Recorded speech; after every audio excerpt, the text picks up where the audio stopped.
வணக்கம். இது கேள்வி களம். 6 கட்ட தேர்தல் நிறைவடைந்து 7வது கட்ட தேர்தலுக்கு நாடு காத்திருக்கிறது. வரும் 1ஆம் தேதியோடு வாக்குப்பதிவு முடிவடைய இருக்கிறது. 6 கட்டங்களிலும் இந்தியா முழுமையும் ஆளும் கட்சியும் எதிர்க்கட்சி கூட்டணியும் சுற்றிச்சுழன்று தேர்தல் பரப்புரையை மேற்கொண்டிருக்கிறார்கள். இன்று 6 கட்ட தேர்தல் முடிந்த நிலையில் 310 இடங்களில் பாரதிய ஜனதா கட்சி வெற்றி பெறுவதற்கான வாய்ப்பு இருக்கிறது என்றும் 7வது கட்ட தேர்தல் முடியும் போது 400 இடங்களை பிடிப்போம் என்றும் உள்துறை அமைச்சர் திரு அமித்ஷா சொல்லியிருக்கிறார். காங்கிரஸ் கட்சியின் தலைவர் நாடாளுமன்ற உறுப்பினர் திரு ராகுல் காந்தி அவர்கள் இந்த தேர்தலில் இன்னும் 7 நாட்களுடன் பிரதமர் நரேந்திர மோடியின் ஆட்சி முடிவுக்கு வரப்போகிறது, குட்பை மோடி என்று சொல்லப்போகிறோம் என்று இன்று சொல்லியிருக்கிறார். 6 கட்ட தேர்தலில் ஆட்சி தொடர்வதற்கான அச்சாரம் தொடர்கிறதா அல்லது ஆட்சி மாற்றத்திற்கு அச்சாரம் போடப்பட்டிருக்கிறதா என்று விவாதிக்கப் போகிறோம். நம்மோடு மார்க்சிஸ்ட் கம்யூனிஸ்ட் கட்சியின் திரு பேராசிரியர் அருணன் அவர்கள், பாரதிய ஜனதா கட்சியின் திரு ஸ்ரீகாந்த் கருணேஷ் அவர்கள், அரசியல் விமர்சகர் திரு ரவீந்திரன் துரைசாமி அவர்கள், திமுகவின் செய்தி தொடர்பாளர் கவிஞர் மனுஷபுத்திரன் அவர்கள், ஓய்வு பெற்ற IAS அதிகாரி திரு பாலச்சந்திரன் அவர்கள். உங்கள் அனைவருக்கும் என்னுடைய வணக்கம். நான் பாலச்சந்திரன் அவருடைய முதற் பார்வையை கேட்கணும். 6 கட்ட தேர்தல் முடிஞ்சிருக்கு. ஒரு நெடிய ஷெட்யூல் தான் சொல்லுவோம். 45 நாட்கள் தேர்தல் நடக்கிறதும் அது சம்பந்தமாக பரப்புரை நடக்கிறதுமான ஒன்று ஒரு நீண்ட தேர்தல் காலம். அரசியல் கட்சிகளுக்கு புதிய பிரச்சனைகள் எதுவும் திசை மாறி திசை வழிய அடிச்சுக்கிட்டு போகலை, அலைகளும் இல்லை.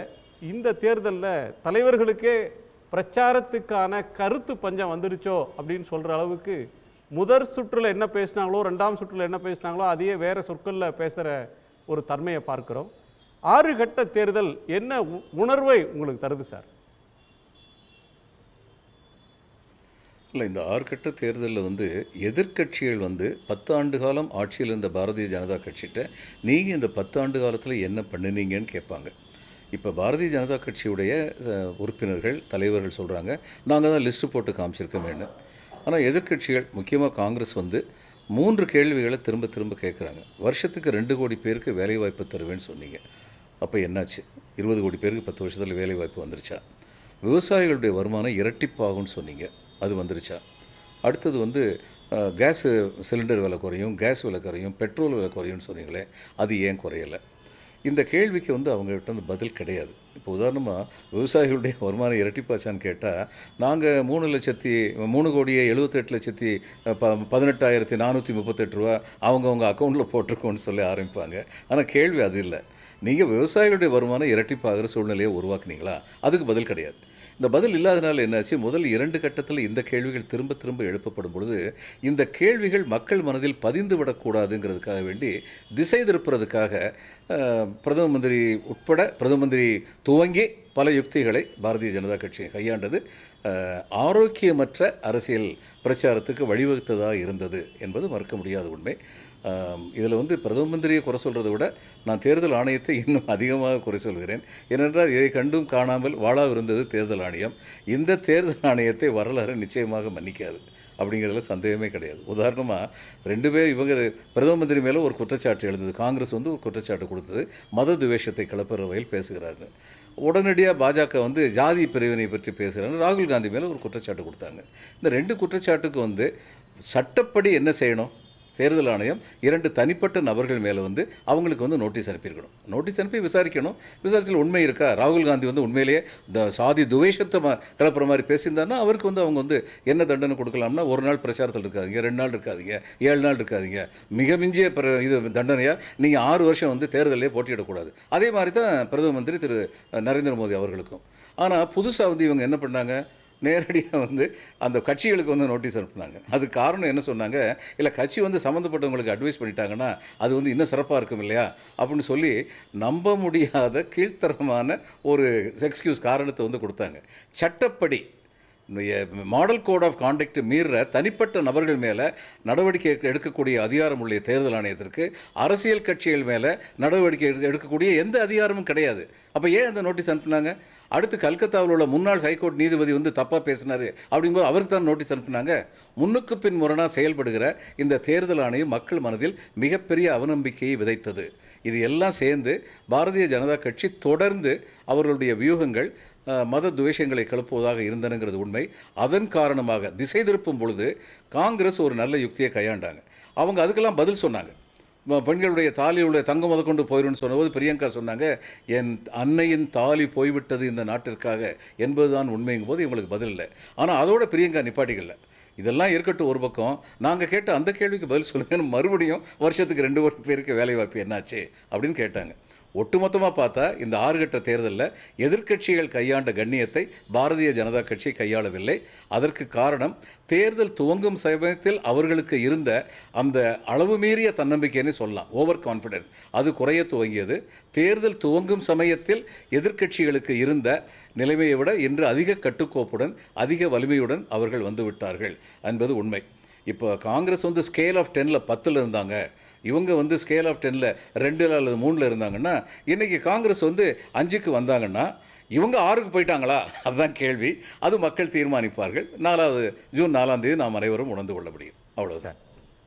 திரு ரவீந்திர துரைசாமி, இது 1 ஹார்ஸ் ரேஸ் இல்லை, போட்டி அப்படின்றது களத்தில் கடுமையாக இருக்குது. ரொம்ப மிதமிஞ்சிய தன்னம்பிக்கையோட களத்துக்கு பிஜேபி வந்தது. எதிர்க்கட்சிகள் களத்தில் இல்லாதது மாதிரி ஒரு சூழல் தொடக்கத்தில் இருந்தது. பின்னால் அவங்க மேக்கப் பண்ணி மேலே வந்தாங்க அப்படின்ற கோணத்தை 2019 இப்படி தானே இருந்தது. இல்லை இல்லை 2019 யோகேந்திர யாதவ் 100 சீட்டு மைனஸில் இருந்து தான் பாஜக ஸ்டார்ட் ஆகுதுங்கிறத சொன்னார். புல்வாமா தாக்குதலுக்கு பிறகு 2019 தேர்தல் நரேட்டிவே மாறிடுச்சு. நீங்கள் புல்வாமாவுக்கு வெயிட்டேஜ் கொடுக்குறீங்க, அது உங்களோட பார்வையாக இருக்குது. நான் அதில் என்ன பார்க்குறேன்னா, மத்திய பிரதேஷ், ராஜஸ்தான், சத்தீஸ்கர் 3 எலெக்ஷன்லையும் தோற்றதும் மோடி முடிஞ்சு போயிட்டாருன்னு சொன்னாங்க.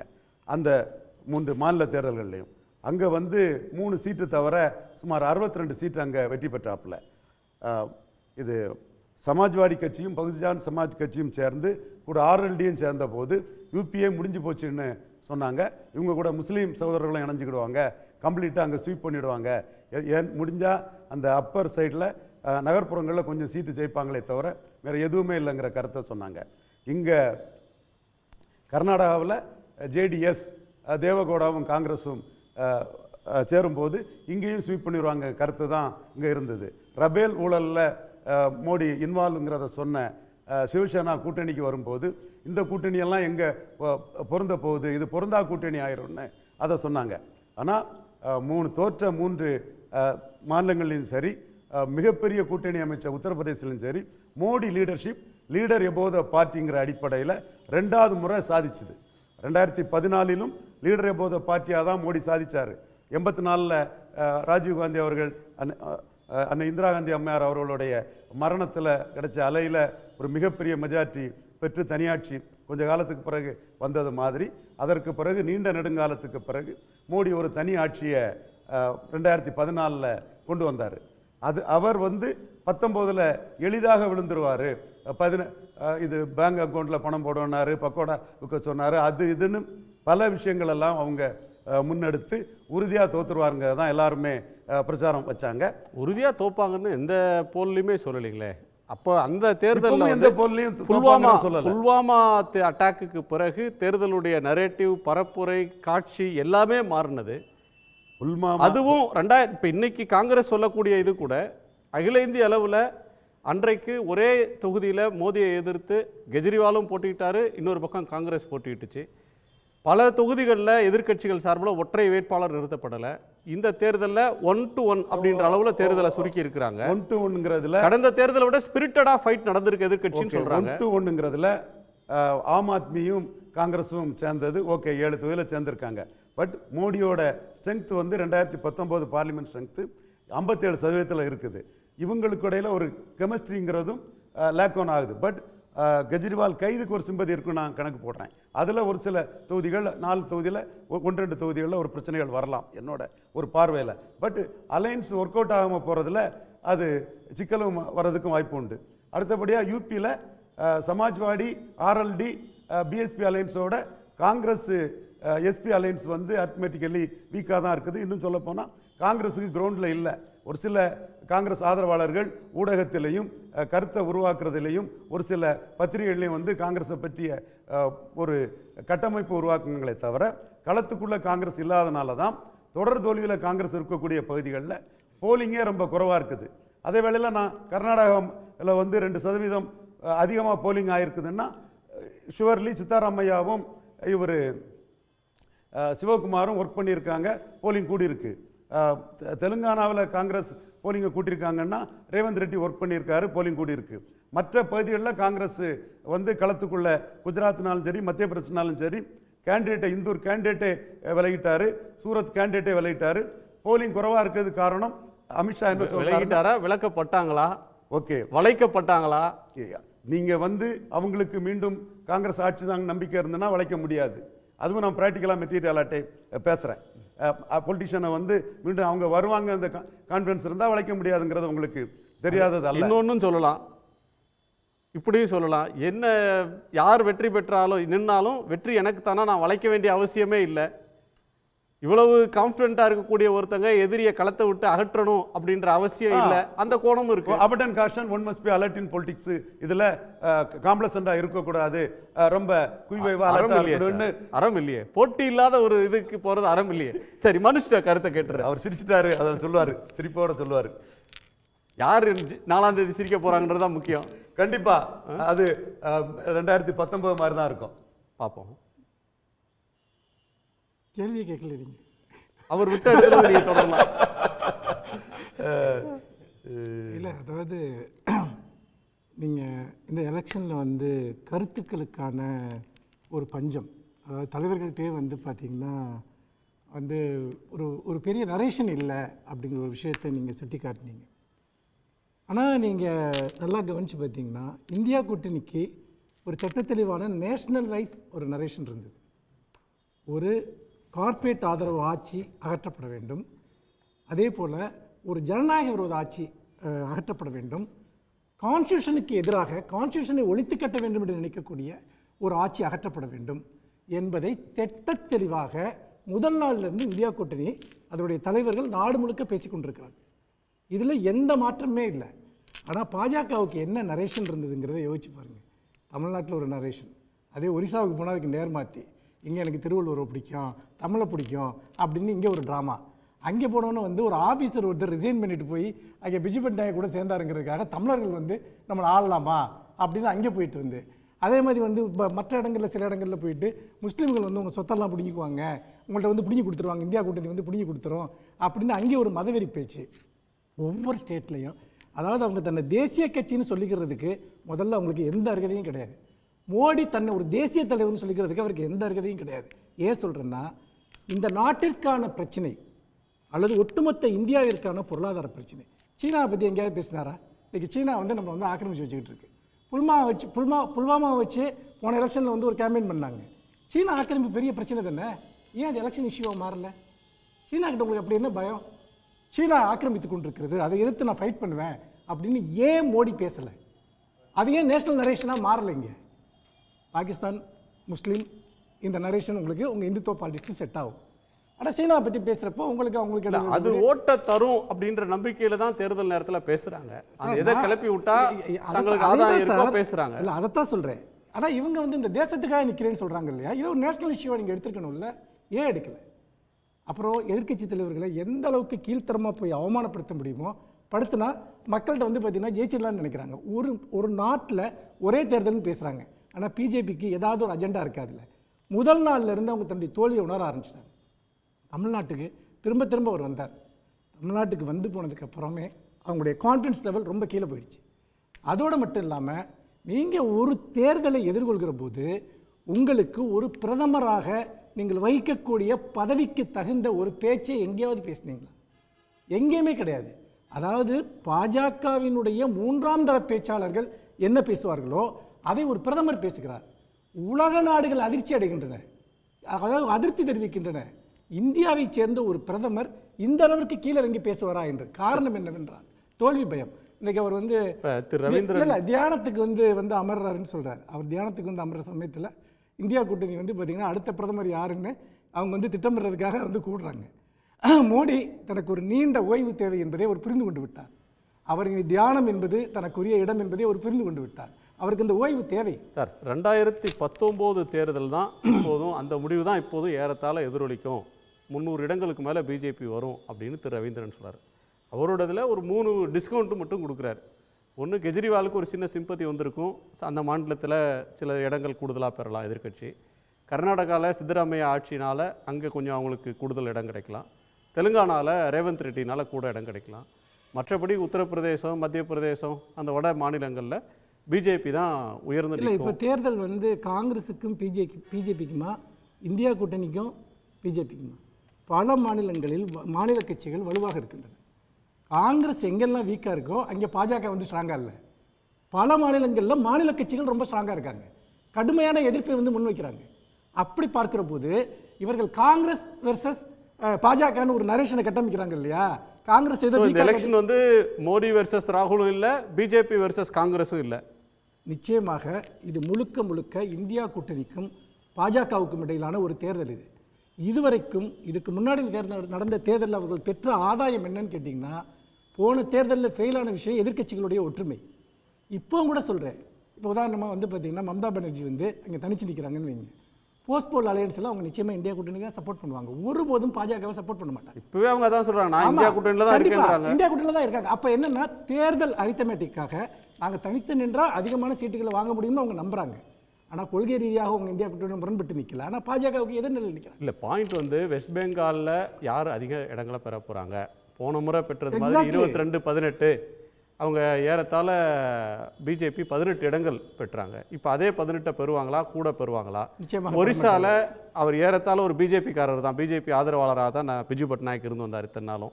எல்லா குரூஷியல் டைம்லையும் பிஜேபியை சப்போர்ட் பண்ணார். இப்போ அவர் வந்து இன்னைக்கு இந்தியா கூட்டணியை நோக்கி தள்ளப்பட்டது மாதிரி பிஜேபியோட விமர்சனம் இருக்கிறார்.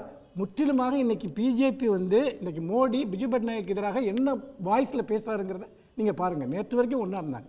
இதுதான் இந்தியா முழுக்க. அதாவது எதிர்க்கட்சிகள் ஒன்றாக இருக்கிறது மட்டுமல்ல, மோடியினுடைய நண்பர்கள், பாஜகனுடைய நண்பர்கள் யாருமே இன்னைக்கு அவங்க கூட இல்லை. இவங்க வந்து 400 சொல்றது என்பது தன்னுடைய பயத்தை மறைத்துக் கொள்வதற்காக, தோல்வியை மறைத்துக் கொள்வதற்காக சொல்கிற ஒரு விஷயமே தவிர களத்தில் தேர்தல் அரித்தமேட்டிக் படி அதில் எந்த இதுவுமே இல்லை. நீங்கள் 2009 2024 இருக்கக்கூடிய அதே களச்சூழல் இன்னைக்கு இருக்கா? இந்தியாவில் எவ்வளவு விஷயங்கள் மாறி இருக்கிறது, எவ்வளவு தேர்தல் ரீதியாக எத்தனை கூட்டணிகள் மாறி இருக்கின்றன. போன எலெக்ஷனில் இருந்த யாராவது மோடி கூட பாஜக கூட இன்னைக்கு இருக்காங்களா? யாருமே இல்லை. அப்படி பார்க்கிற போது ரெண்டாவது அந்த மோடிங்கிற ஒரு பிம்பம் 2019 இல்லை 2024 அப்படின்னு நீங்கள் திட்டவட்டமாக நம்புறீங்க. முக்கியமாக எதிர்க்கட்சிகளுடைய ஒற்றுமையும் இவர்கள் இந்த 5 வருஷத்தில் உருவாக்கின மிகப்பெரிய பிரச்சனைகள். அப்புறம் அதாவது இங்கே வந்து இவர்கள் இந்துக்கள், முஸ்லீம்கள் எல்லோருக்கும் எதிரான கொள்கைகளை, விலைவாசி பிரச்சனை வந்து ஒரு எதிரொலிக்காதா சார்? ஒரு எலெக்ஷனில் கேஸ் விலை வென்றோ அல்லது பெட்ரோல் விலை உயர்வோ ஒரு எலெக்ஷனில் எதிரொலிக்காதா? நீங்கள் வந்து பார்த்தீங்கன்னா ஒரு மத அரசியலை பேசினால் மட்டுமே இந்தியாவை வென்று விடலாம் என்று இவங்க எத்தனை வருஷத்துக்கு கனவு காணுவாங்க? அது அப்படி நடக்குங்கிறதுக்கு இவங்கள்ட்ட என்ன சான்று இருக்குது? ஒரு எலெக்ஷனில் ஒருத்தர் திரும்ப வென்றுட்டாருன்னா திரும்ப வெல்வாருன்னு சொல்கிறதுங்கிறது மூட நம்பிக்கையை தவிர அதில் எந்த விதமான கலை யதார்த்தமும் கிடையாது. இல்லை, கான்கிரீட்டாக அப்படி களம் மாறினதா அவர் உணராமல் இருக்கலாம், அவர் நம்பலாம். அப்படி இந்தியர்கள் நம்புறாங்க சார், எதிர்க்கட்சிகள் நம்புறாங்க. திரு ஸ்ரீகாந்த், தேர்தல் ஆணையத்தை வரலாறு மன்னிக்காதுன்னு திரு பாலச்சந்திரன் ஆரம்பித்தாங்க. பிரதமர் அவரோட இதில் ஆரோக்கியமற்ற அரசியல் விமர்சனங்கள் எல்லாம் முன் வச்சாருன்றது ஒரு கோணம். 2019 தான் திரு ரவீந்திரன் துரைசாமி சொல்கிறார். இல்லை, களத்தில் வந்து வெறும் காங்கிரஸ் வெர்சஸ் பிஜேபியில் இது இந்தியா கூட்டணி, வெவ்வேறு மாநிலங்களில் எதிர்க்கட்சிகள் வலுவாக இருந்து தேர்தலை எதிர்கொள்கிறாங்க. அன்றைக்கு இருந்த பிரச்சனைகளை விட மதம் சார்ந்த பிரச்சனைகள் மேலோங்காமல் வாழ்வாதார பிரச்சனைகள், விலைவாசி, வேலையின்மை இதெல்லாம் மேலோங்குது. இது பிஜேபிக்கு பின்னடைவை தருன்றது திரு மனுஷோட கருத்து. அதாவது இந்த தேர்தல் பொறுத்த வரைக்கும் மற்ற தேர்தலில் எல்லாம் இருக்கக்கூடிய ஒரு ஆவலோ ஒரு சஸ்பென்ஸோ எதுவுமே இல்லை. அதுதான் மிக தெளிவாக மக்களுக்கு தெரிகிறது. என்னென்னா 10 ஆண்டு கால ஆட்சியில் பாரதிய ஜனதா கட்சி செய்த சாதனைகள், மோடி அவர்களின் முன்னெடுப்புகள், இந்தியாவின் வளர்ச்சி, உலக நாடுகளின் பார்வையில் இந்தியா பெற்ற ஒரு பெரிய உயர்வான ஒரு சிந்தனை, இது எல்லாமே வந்து அதே மாதிரி பொருளாதாரத்துலேயும் பார்த்தா 5வது பொருளாதார நாடாக நம்மளை ஆட்சியில் இத்தனை நாள் செஞ்சு அடக்கி ஆண்ட பிரிட்டனை தாண்டி முன்னேறினது. இன்னும் 3வது இடத்துக்கு ஒரு இலக்கு நிர்ணயித்திருக்காரு 5 ஆண்டுகளில் வரப்போகிறான்னு. அது மாதிரி தொலைநோக்கு பார்வையோடு போகிறாரு. 2வது அவர் செஞ்ச திட்டங்கள் எல்லாமே ஓட்டுக்காக இல்லாமல், இப்போ ஆர்டிகல் 370 ஆகட்டும், முத்தலாக் பிரச்சனை ஆகட்டும், சிஏ ஆகட்டும், இந்த மாதிரி ஒவ்வொரு பிரச்சனையுமே வந்து எல்லா மற்ற அரசுகள்லாம் கை வைக்க பயந்த ஒரு பிரச்சனை. அதே மாதிரி இந்த திட்ட பயன்கள் எல்லாமே பழைய நடைமுறையில் போகாமல் ஜன்தன் கணக்கு ஆரம்பித்து எந்த அரசோட மானியங்களோ உதவிகளோ நேரடியாக கடைக்கோடி மனிதனுக்கும் போய் சென்றடைகிற வகையில் மிக தெளிவாக திட்டமிட்டு எல்லாருக்கும் அவசர காலத்திலையும் ஆபத்து காலத்திலையும் கொரோனா காலத்திலையும் மற்ற விவசாயிகள் கொடுக்கக்கூடிய பணப்பட்டுவாடா எல்லாமே அவங்க வங்கி கணக்கில் போகிற அளவுக்கு மக்கள் மிக நிறைவாக இருக்கிறார்கள் எல்லாருக்குமே. அதே மாதிரி இப்போ start up India, skill India மூலமாக இளைஞர்களுக்கும் கிராமப்புறத்தில் இருக்கிற பெண்களுக்கும் நிறைய முத்ரா கடன்கள் வழங்கப்பட்டு நிறைய சுய தொழில்கள் நிறையா தொடங்கப்பட்டிருக்கு. இன்னும் சொல்லப்போனால் இப்போ தான் நான் இது கூகுள் பண்ணி பார்த்தேன். பீரியாடிக் லேபர் ஃபோர்ஸ் சர்வே அப்படின்னு ஒன்று நடத்தியிருக்கிறாங்க. அதில் வந்து 7.6 இருந்திருக்கு 2013. அதில் 3.6 3.4 குறைஞ்சிருக்கு 2024. அவங்க ஒரு ரிப்போர்ட்டே கொடுத்துருக்காங்க, இணையத்தில் இருக்குது. இப்போ தான் பார்த்தேன் நான். அது அவங்க சார் பாலச்சந்திரன் சொன்னோன்னே என்ன இருக்குது இன்றைக்கு. அதனால் எல்லா வகையிலும் மக்கள் மிகுந்த நிறைவாக இருக்கிறார்கள். அவர் மேலே ஒரு நம்பிக்கை இருக்குது. அதாவது ஒரு அண்ணன் சொன்னார், he is the leader beyond party அப்படின்னாரு. அது அவர் வந்து ஒரு ஸ்டேட்ஸ்மனாக, இந்தியாவின் அடையாளமாக, ஒரு மாபெரும் மனிதராக பார்க்கப்படுறார். அதே மாதிரி எதிர்க்கட்சியில் யாரும் முன்னிறுத்தப்படவில்லை. இதை விட பெரிய கொடுமை என்னன்னு கேட்டிங்கன்னா, அவங்கக்கிட்ட இந்தியா கூட்டணியில் மிகப்பெரிய ஒரு பெரிய வலிமையான ஒரு கட்டமைப்பு இல்லை. அவங்களுக்குள்ளேயே வந்து புரிதல்களும் இல்லாமல் நிறைய கருத்து மோதல்களும் இதுவும் இருக்கு. ஒரு 2 பேர் இருந்தாலே இருக்கும், அங்கே 10 பேர் இருக்காங்க. தேர்தல் களத்தில் அது எதுவும் எதிரொலிக்கலையே. கெஜ்ரிவால் ஒரே மேடையில் இருக்க மாட்டாங்க. எப்படி எதிரொலிக்கலைங்க? சமாஜ்வாதியும் காங்கிரஸும் ஒன்னா ஒரு தவறான கருத்து. கெஜ்ரிவாலும் அவங்களும் ஒரு தேர்தலை சந்திச்சாங்க. இல்லை, உதாரணம் நான் சொல்கிறேன். எதுக்காக இருக்காங்கன்னா, அவங்களால இணைந்து செயல்படவே முடியாது. கெஜ்ரிவால் இன்னைக்கு சிறைக்கு போனது காரணமே காங்கிரஸ் தொடுத்த கேஸ் தான். அதே மாதிரி அவங்களுக்கு அதெல்லாம் நிறைய அவங்களுக்கு செட்டில்மெண்ட் இருக்குது. தேர்தலில் ஒன்றாக சேர மாட்டாங்கன்னாங்க, தொகுதி பங்கீடு பிரச்சனையாக இருக்குன்னாங்க. அவங்க தொகுதி பங்கிட்டு கெஜ்ரிவால் வீட்டில் இருந்து அவர் காங்கிரஸுக்கு ஓட்டு போடுறாரு. ராகுல் காந்தி நான் வந்து கெஜ்ரிவால் ஓட்டு போட்டேன், எங்கள் தொகுதியில் அதிகமான சீட்டு வாங்க வலிமை குன்றி இருக்கிற கம்யூனிஸ்ட் கட்சி கூட இன்றைக்கு ராகுல் காந்தியை பரவாயில்ல ஒரு மூத்த தலைவர், அவர் வரட்டும், காங்கிரஸ் கட்சியின் தலைவராக இருக்கிறான்னு அவருக்கு எதிரில் வேட்பாளர் நிறுத்தாமல் இருந்திருக்கலாமே. வயநாட்டில் அந்த முடிவில் தோக்க போகிறோன்னு தெரிஞ்சு தானே அவர் ரேபரலியை தேடி ஓட விட்டாங்க. அதனால் எதுக்காக இதை சொல்ல வரேன்னா, அவங்களுக்குள்ளேயே வயநாட்டில் ராகுல் தோத்துருவார்னு நினைக்கிறீங்களா? 100%. அதனால் எதுக்காக ரேபரலி தேடி போக வேண்டிய அவசியம் முகாந்திரம் என்ன இருக்கிறது? ஏன்னா அவர் வயநாட்டில் போட்டியிட்ட போதே போட்டியிட்ட மோடி வாரணாசியில் போய் நின்னாருன்னா 2 தொகுதியில் நின்னார் முதல்ல. அப்போ குஜராத்தில் தோத்துருவோன்னு பயந்து போய் அங்கே நின்னாரு. நல்ல கேள்வி. ஏன்னு கேட்டால் அவர் போகும்போதே சொன்னார் 2 தொகுதியில் நிற்கிறேன்னாரு. வயநாட்டில் நிற்கும் போது நான் மறுபடியும் ரேபரலியோ அமேத்தியோ போறேன்னு சொன்னாரா மக்களுக்கு? ஒரு தொகுதியில் நின்னா ஒரு MP சீட்டு தானே தருவாங்க, 2 சீட்ல போய் உட்கார முடியாது. முடிவுகள் அதோட தரவுகள் வந்த பிறகு எடுத்த ஒரு லேட்டர் ஆஃப்டர் தாட் டிசிஷன். அது எல்லாருக்கும் தெரியும் நமக்கு. அதனால் அதுக்குள்ளே போனால் நம்ம சப்ஜெக்ட் விட்டு போயிடுவோம். நான் வந்து நிறைய கேள்விகளுக்கு பதில் சொல்ல வேண்டியிருக்கு. கடந்த 5 மாநில தேர்தல் நடந்தபோது கூட எல்லாரும் இதே நரேட்டிவ் சொன்னாங்க. பயங்கரமான தோல்வி அடைய போது, நிறைய ஆன்டி இன்கம்பன்சி இருக்குது, மிகப்பெரிய வெற்றியை அவர் சந்திக்க போகிறார். நாங்கள் இதே மேடையில் அண்ணன் இருந்தாங்க, ரவீந்திரன் இருந்தாங்க. நாங்கள் இதே தேர்தல் வந்தால் மோடி எபோவ் பார்ட்டி அப்படின்னாங்க. கர்நாடகாவில் சிஎம் கேண்டிடேட்டே பிஜேபி ப்ரொஜெக்ட் பண்ணல, மோடி தான் வேட்பாளர்னு முன்னிறுத்தினாங்க. பட் கர்நாடகாவில் ரிசல்ட்டு பிஜேபிக்கு எதிராக தான் வந்தது. பிஜேபி ஆட்சிக்கு வரும்னு சில கணிப்புகள், தேர்தல் கணிப்பு கூட சொன்னாங்க. தெலுங்கானால காங்கிரஸ் வராதுன்னு சொன்னாங்க சில பேர். ஆனால் காங்கிரஸ் ரிவைவ் ஆகி கர்நாடகத்தில் சென்ற முறை நாங்கள் வந்து மிகப்பெரிய அளவில் வெற்றி பெற்றப்போ கூட எங்கள் ஆட்சி அங்கே இல்லை. அதாவது எப்பெல்லாம் ஆட்சி இருக்குதோ, மாநில அரசுக்கு ஒரு மாதிரியும், அண்ணன் இன்னும் என்னோட துல்லியமான தரவுகள் தருவார் நினைக்கிறேன், மத்திய அரசுக்கு வேறு மாதிரியும் வாக்களிப்பாங்க. இந்த முறை நீங்கள் இவ்வளோ என்ன சொல்கிறீங்க? இப்போ சமீபத்தில் நேற்று வந்த ஒரு பத்திரிகையில் நம்ம பிரசாந்த் கிஷோரே தமிழ்நாட்டில் 22 இடங்களில் பாஜக ஜெயிக்க போகுதுன்னு தொகுதி வாரியா ஒரு பட்டியல் அவர் ஒத்துக்கிறாரான்னு கேட்போம் சார். தமிழ்நாட்டில் 22 இடத்துல பிரசாந்த் கிஷோர் ஒரே ஒரு நிமிஷம், ரவீந்திரன் துரைசாமி சாரோட கருத்து நான் முடிச்சிடுறேன் கருத்து. இப்போ அது எல்லாமே நான் வந்து இது அவருடைய கணிப்பு. அப்போனா எந்த தமிழ்நாட்டில் 22 இடம் பிடிச்சி அதனால தான் டெல்லியில் மோடி அரசு வரப்போகுதுன்னா அந்த கணிப்பை நீங்கள் நம்புறீங்களா? இல்லை ஒரே ஒரு நிமிஷம், நான் என்ன சொல்ல வரேங்கிறத புரிஞ்சுக்கோங்க. நீங்கள் நான் சொல்ல வர்றது என்னன்னா, இந்த மாதிரி ஒரு போன தடவை நீங்க பெரிய வெற்றி பெறுறதுக்காக திமுகவின் வெற்றிக்காக பாடுபட்ட ஒரு மனிதர் தான் இதை சொல்லியிருக்காரு. சாமானியன் சொல்லல, தெருவில் போறவங்க சொல்லல. அவர் மோடி வெற்றிக்கு பாடுபட்டவர், ஒய்எஸ்ஆர் வெற்றிக்கு பாடுபட்டவர், அவர் கன்சல்டன்ட். யார் எங்கேஜ் பண்றாங்களோ அவங்களுக்கு ஒர்க் பண்ண போறாரு. நாங்க எங்கேஜ் பண்ணல இந்த முறை.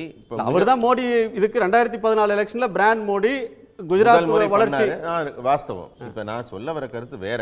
நான் எதுக்காக சொல்ல வரேன்னா, இன்றைக்கு நீங்கள் பார்த்தீங்கன்னா வடமேற்கு புலத்தில் நாங்கள் போன முறை ஒரு 250 இடங்களுக்கு மேலே வெற்றி பெற்றோம். 14ல் அதில் ஒரு 50% வாக்குகளுக்கு மேலே நாங்கள் வெற்றி பெற்றோம். 19ல் அந்த வாக்கு சதவீதங்கள் உயர்ந்தன. எங்களுக்கு 60% மேலே தான் வாங்கினோமே தவிர குறையில. என்னோட ஒரே ஒரு கேள்வி முன்வைக்கிறேன். என்னென்னா, இதை தொடர்ந்து இந்த 10 ஆண்டு காலங்களில் எதுவுமே செயல்படாமல், மக்களுக்காக குரல் கொடுக்காம வெளியில் வராத இருந்த காங்கிரஸ், தேர்தல் ஆரம்ப கட்டத்தில் கூட உறங்கி கொண்டிருந்த காங்கிரஸ், கடைசியில் ஒரு 10-15 நாளில் மிகப்பெரிய இந்திய மாற்றங்கள் வர அளவுக்கு என்ன செஞ்சுட்டாங்க? எதனால மக்கள் அவங்களை நம்ப போறாங்க? எங்களுக்கு எந்த ரெண்டு எம்பியில தொடங்கினாங்க, இது வரைக்கும் ஒற்றை எம்பி கூட இழக்காம முன்னேறி கொண்டே இருக்கிறோம். இன்றைக்கு வடபுலத்தில் பாலச்சந்திரன் 10 வருஷம் ஆட்சி செஞ்ச பாஜக என்ன திரு கணேஷ் ஒரு கருத்து சொன்னாரு. 10 வருஷமா அதிகாரத்தில் இல்லாத காங்கிரஸ் எங்களுக்கு என்ன செஞ்சதுன்னு கேட்பாங்களா? இல்ல 50 வருஷமா ஆட்சி செஞ்ச காங்கிரஸ் என்ன பண்ணுச்சு? நேரு சொன்னாரு கரிபி ஹட்டாவுன்னு, இந்திரா காந்தி சொன்னாங்க கரிபி ஹட்டாவுன்னு, ராஜீவ் காந்தி சொன்னாரு கரிபி ஹட்டாவுன்னு. என்ன பண்ணாங்க காங்கிரஸ்? இந்தி கூட்டணியில இதே திமுகவும் போய் 15 வருஷத்துக்கு மேல கூட இருந்தாங்களே, அவங்க என்ன பண்ணாங்க? 10 வருஷம் நீங்க மக்கள் அதுதான் கேக்குறாங்க. 50 சுதந்திரம் பெற்ற காலத்துல இருந்து நீங்க திரும்ப சுதந்திரம் பெற்ற காலத்துல இருந்து இல்ல நான் முடிச்சிரேன். அவர் கேட்டது என்னுடைய நேரத்துல ஒரு நிமிஷம் என்னுடைய கருத்தை நான் முடிக்கல. சுதந்திரம் பெற்ற காலத்துல இருந்து வந்த காங்கிரஸ் இன்னைக்கு ஒரு நிமிஷம் சார், கரிபி ஹட்டாவுன்னு இப்ப ராகுலும் பேசுறாரு, நேரு பேசுனது, இந்திரா வறுமை ஒளிகிற மன்மோகன் சிங் பேசுனதை இப்ப இவரும் மறுபடியும் பேசுறாருன்னா என்ன அர்த்தம்? அப்ப ஒண்ணுமே செய்யாம காங்கிரஸ் தூங்கிட்டு இருந்தா அதே கூட்டணியில டிபேட் பண்ணலாமா, டிபேட் பண்ணலாமா, விட்டுறலாமா? இல்ல பிரேக் விடலாமா? எப்படி செய்ய முடியும்? மக்கள் எல்லாம் திருப்தியா இருக்கிறாங்க. மக்கள் எல்லாம் ரெண்டு பேர் பேசுறதுமே கேட்காது. என்னோட சார் நீங்க பேசுங்க, ரெண்டு பேருமே பேசுங்க, எனக்கு சந்தோஷம் தான். எனக்கு ஒண்ணு இல்ல பாக்குற பார்வையாளர்கள் உங்களை ரெண்டு பேரையுமே பாப்பாங்க. ஒருவர் பேசுங்க. ஒரு நிமிஷம். 10 வருஷம் ஆட்சி பண்ணிட்டு 10 வருஷம் ஆட்சியில் சார் பயிரீட்டாளர்கள் மிகப்பெரிய உயரங்கள் தொட்டிருக்காங்க. எங்க வெப்சைட்ல ஒரு நிமிஷம் யார் யார் பயிரீட்டாளர்கள் பட்டியல் போட்டிருக்கோம். இன்னொரு விரைவாக இருக்கிறார்கள், மோடியை வரவேற்கிறார்கள். பிச்சைக்காரங்களாக்கு நீங்க மக்களை. நன்றி சார். பேராசிரியர் அருணன் இன்னும் பேசாம இருக்காங்க, அவங்க கருத்தை கேட்டுறேன். திரு அருணன், 4-5 அம்சங்களை நேரா கேட்கணும். ஒன்று, மோடி அரசுக்கு செல்வாக்கு கூடி இருக்கிறது.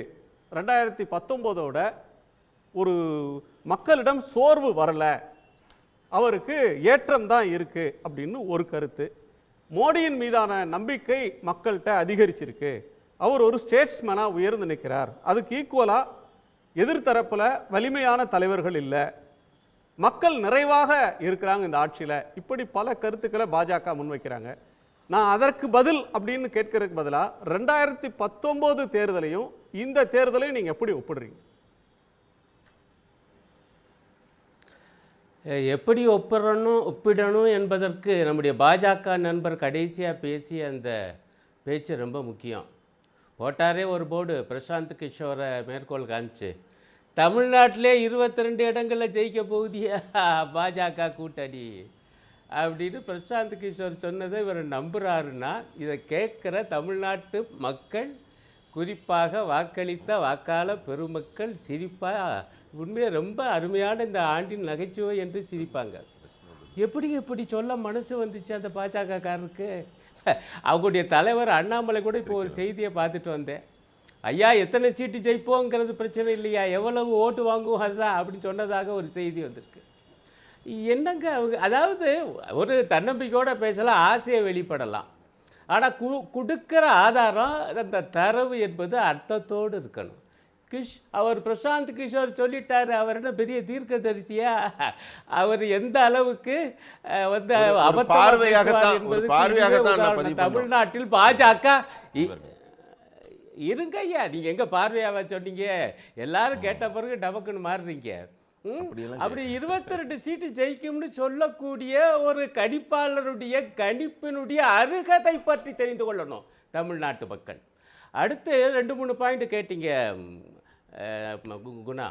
அதில் இன்னொரு விஷயம் இவரும் பாஜகக்காரன்னு சொன்னார், மக்களுக்கெல்லாம் வங்கி கணக்கை துவக்கி ரொம்ப மகிழ்ச்சியாக இருக்காங்களாம். அடேங்கப்பா, வங்கி கணக்கை துவக்கும்போது என்ன சொன்னாங்கன்னா, இந்த கேஸ் சிலிண்டர் மானியத்தில் நேரடியாக வங்கி கணக்கில் போட்டு விடுவோம், குறிப்பாக தாய்மார்களை நோக்கி சொன்னாங்க. நான் அப்போவே சொன்னேன், முதல்ல போடுவாங்க, பிறகு போட்டு நம்மளை மொத்த விலைக்கு வாங்க பழக்குவாங்க, அப்புறம் கடைசியாக மானியத்தை நிப்பாட்டி போடுவாங்கன்னு. அதே மாதிரி நடந்துச்சு. நான் கூட நினச்சேன் நம்ம நாக்கில் சனியான். 2014 வெறும் 400 லட்சம் ரூபாயாக இருந்துச்சு. 10 ஆண்டு ஆட்சிக்கு பிறகு, இந்த மோடியுடைய கேடுகட்ட ஆட்சிக்கு பிறகு 2 மடங்குக்கு மேலாக கேஸ் விலை மட்டும் உயர்ந்திருக்கு. அதே போல் வணிகத்துக்கான கேஸ் விலையும் உயர்ந்திருக்கு. அப்படி என்ன, சாப்பாட்டு பொருள் ஹோட்டலில் போய் சாப்பிட்டா பயங்கரமான விலை, அதில் ஜிஎஸ்டி வேறு சாப்பிட்றதுக்கும், அதில் பிராண்டட் அரிசிக்கு வேறு ஜிஎஸ்டி. இவ்வளவு அநியாய வரி, 28% வரி உலகத்தில் எங்கேயாவது உண்டுங்களா ஐயா? நானும் சில வெளிநாடுகளுக்கு போனேன், பொதுவாக வாட்டு தான் 5% தான், ஆனால் இங்கே 28% வரியை போட்டிருக்கீங்க. 5%லேருந்து வரிசையாக பெருமையாக ஐயா 2 லட்சம் கோடி ரூபாய்க்கு மேலே மாதம் ஜிஎஸ்டி வசூல். யார் தர்றா இதெல்லாம்? பணக்காரங்களா இந்த ஜிஎஸ்டி தர்றாங்க? ஏழை எளிய மக்களை சுரண்டது இந்த மோடி அரசு. அதே நேரத்தில் கார்ப்பரேட் வரியை 30%லேருந்து 22% குறைச்சி பல லட்சம் கோடி ரூபாயை அதில் வார்த்தை ஜாலம்லாம் பண்ணுவாங்க. அவங்க சொல்கிற வார்த்தையை சொல்கிறேன், ரைட்டாக பண்ணுவீங்க. வங்கி கணக்கு, வங்கி வாங்கின கடனை, வரா கடனை, கருப்பு பணத்தை மீட்போம், சுவிஸ் வங்கியில் இருக்கக்கூடிய கருப்பு பணத்தை பூரா கொண்டு கொடுப்போம், ஒவ்வொருடைய வங்கி கணக்கில் போட்டால் 15 லட்சம் ரூபா வரைக்கும் வரும். ஐயா போடுவேன்னு சொன்னான்னு கூட சொல்லலையா? 1 பைசா எடுத்தீங்களா ஐயா கருப்பு பணத்தை சுவிஸ் வங்கியிலேருந்து? இன்னும் இங்கேருந்து போனாங்க, அவ்வளவு இப்போ வங்கி பணத்தையும் சுருட்டிட்டு போன ஒரு ஆளை கைது பண்ணி மீண்டும் இந்தியாவுக்கு கொண்டு வந்தீங்களா 10 ஆண்டு காலத்தில்?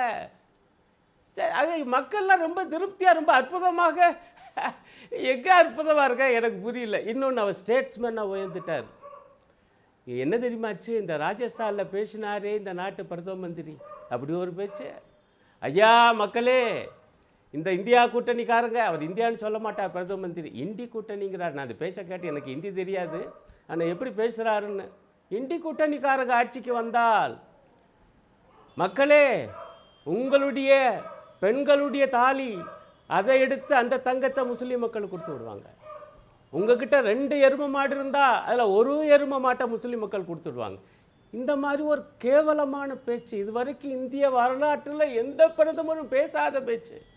இந்த பேச்சுக்களை பூரா உலக பத்திரிகைகள் பூரா போட்டு, இந்த நாட்டில் இப்படி ஒரு பிரதமர் தன்னுடைய சொந்த மக்களையே மதத்தின் அடிப்படையில் பேசுகிறாரு. அன்னைக்கு ஆரம்பித்த பேச்சுங்க, இன்னைக்கு வரைக்கும். இந்த 2 நாளைக்கு முன்பு பேசியிருக்காரு, இந்தி கூட்டணிக்காரங்க வாக்கு வங்கிக்காக முஜரா நடனம் ஆடட்டும், எனக்கு கவலை இல்லை. முஜரா நடனம்னா என்ன? மிக மோசமான உபச்சார நடனம். இப்படி எந்த பிரதமராவது பேசி கேட்டிருக்கீங்களா? ஏங்க அப்படி பேசினாரு? அவ்வளவு நம்பிக்கை இருந்தால் 400 சீட்டில். இப்போ கூட குணா நீங்கள் சொன்னீங்க, அமித்ஷா இப்போ கூட பேசியிருக்காரு, ஆமையா எங்களுக்கு தான் 400 சீட்டு.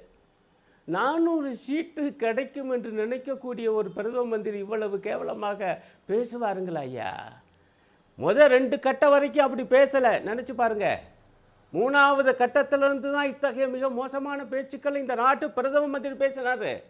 ஒரு பாஜகவுடைய ஒரு 3ஆம் கட்ட 4ஆம் கட்ட தலைவர் பேசியிருந்தால் நாம் இதெல்லாம் கவலைப்பட மாட்டோம்.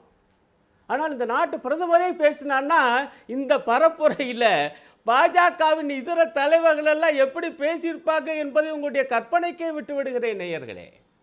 இப்படி ஒரு கேவலமான பரப்புரை ஏன் பண்ணீங்க? ஏன் பண்ணிக்கிட்டு இருக்கீங்க இன்றைக்கு வரைக்கும்? அவ்வளவுக்கும் பரிகாரம் தேடத்தான் குமரி புனைக்கு தியானம் பண்ண வர்றாரோ?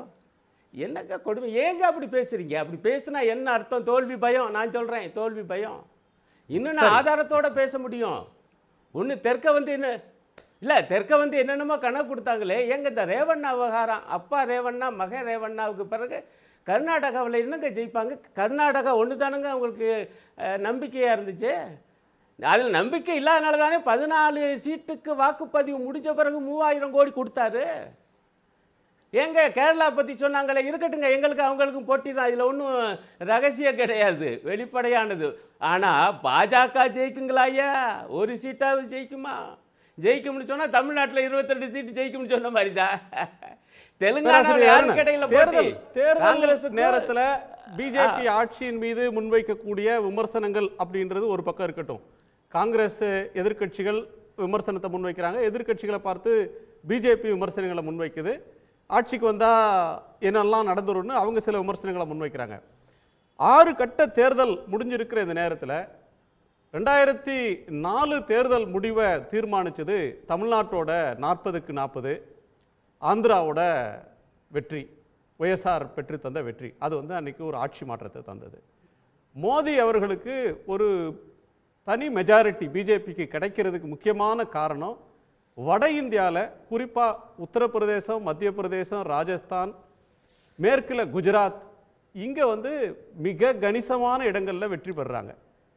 இப்போ இப்போ எடுத்துக்கிட்டிங்கன்னா இந்த தேர்தலில் 80 இடங்கள் இருக்கிற உத்தரப்பிரதேசம், 48 இடங்கள் இருக்கிற மகாராஷ்டிரா, 40 இருக்கிற பீகார், 39 இருக்கிற தமிழ்நாடு, 42 இருக்கிற வெஸ்ட் பெங்கால், இந்த மாதிரி பெரிய மாநிலங்களில் பிஜேபிக்கு சரிவு இருக்கிறதா? அவங்க அதே இடத்துல இருக்கிறாங்களா? இல்லை, சரிவு இருக்கு என்பதற்கு பிரதமருடைய பேச்சு அது ஒன்று. இன்னொரு புறம் பாருங்க, ராகுல் காந்தியும் அகிலேஷ் யாதவும் நடத்துகிற அந்த மாபெரும் கூட்டங்களை இவ்வளவு பெரிய கூட்டம் வந்தது உண்டாங்க இது வரைக்கும்? இதுக்கு முன்பு இந்த உத்தரப்பிரதேசத்தில் இங்கே நம்முடைய ரவீந்திரன் துரைசாமி ஒரு கணக்கு சொன்னார். தெற்கே எல்லாம் வந்து வாக்கு சதவீதம் கூடி இருக்குது, காரணம் இங்கே ஆட்சியில் இருக்கிறவங்க அப்படின்னு. உத்தரப்பிரதேசத்தில் வாக்கு சதவீதம் குறைஞ்சிருக்கு. அங்கே இருக்கிற ஆட்சி என்ன பண்ணுச்சு? சரியாக வாக்கு ஆளர்களை நம்பிக்கை பெறலைன்னு அப்போ அதை சொல்லணும்ல. யோகி ஆதித்யநாத்துடைய ஆட்சியுடைய லட்சணம் எப்படி இருந்துச்சுன்னு சொல்லணும்ல. அதானே போய் கேட்குறாரு ராகுல் காந்தி. இல்லை, நான் நேரம் கருதி அடுத்து பீகாருக்கு வர்றேன். தேஜஸ்வி யாதவும் ராகுல் காந்தியும் அந்த பிரம்மாண்டமான பொதுக்கூட்டங்களை பார்த்தீங்களா? எப்படி பேசுகிறாரு தேஜஸ்வி யாதவ். அவ்வளோ வயசான காலத்துலேயும் நம்ம லாலு பிரசாத் யாதவ் இப்போ தான் ஒரு பேட்டி கேட்டுட்டு வர்றேன், சொல்கிறாரு, தன்னை கடவுளின் அவதாரம் என சொன்னது மன்னிக்க முடியாத குற்றம். இப்படி சொல்லலாமா ஒரு பிரதம மந்திரி? மக்கள் இவரை மன்னிக்க மாட்டார்கள் அப்படின்னு கிளம்பியிருக்காரு. தேஜஸ்வி யாதவ் பேசுகிறாரு, என்னையா மோடியினுடைய கேரண்டி? மோடி மீண்டும் ஆட்சிக்கு வந்தால் தேஜஸ்வியை சிறையில் போடுவேங்கிறீங்க. நீ போட்டுக்க, எங்களுடைய குலதெய்வமாகிய கிருஷ்ணனே சிறையில் தான் பிறந்தார். பதிலை பாருங்க. நான் இதுக்குள்ளே கூட போகலை, நான் சிறைக்கு போக அஞ்சலை. ஆனால் இன்னொரு கேரண்டி இருக்குது, அது பக்கத்தில் நிற்கிறாரு ராகுல் காந்தி. ராகுல் காந்தியுடைய கேரண்டி என்ன தெரியுமா? இந்தியா கூட்டணி ஆட்சிக்கு வந்தால் உடனடியாக 30 லட்சம் அந்த காலி இடங்கள் ஒன்றிய அரசில் இருக்கு, அது நிரப்பப்படும் என்று உங்களுக்கு கேரண்டி தர்றான்னு சொல்கிறாரு. கூட்டத்தை கைதட்ட பார்த்தீங்கன்னா எங்கெங்கே போனார் இந்த நிதிஷ்குமார்? மோடி நிதிஷ்குமார் ஒரே மேடையில் வர்றதில்ல? ஏதோ பற்றி எல்லாம் பேசுகிறார்ல, இந்தியா கூட்டணி இல்லை. அவங்ககிட்ட மீட்டு வந்தது நிதிஷ்குமார் ஒருத்தர் தான். இங்கே அதிமுக கூட ஓடி போயிடுச்சு. அவர் இவங்களோட மோடியோட பக்கத்தில் நிற்கவே பயப்படுறாரு. விழுகிற ஓட்டு விடாமல் போவியா? நம்ம பாவம் எடப்பாடியாருக்கு வந்த கதி தான் நிதிஷ்குமாருக்கு பீகாரில், தெரியுமா? என்ன சொல்கிறாங்க? பஞ்சாபில் வர முடியுமா? சரி, மேற்கு வங்கத்துக்கு வாங்க.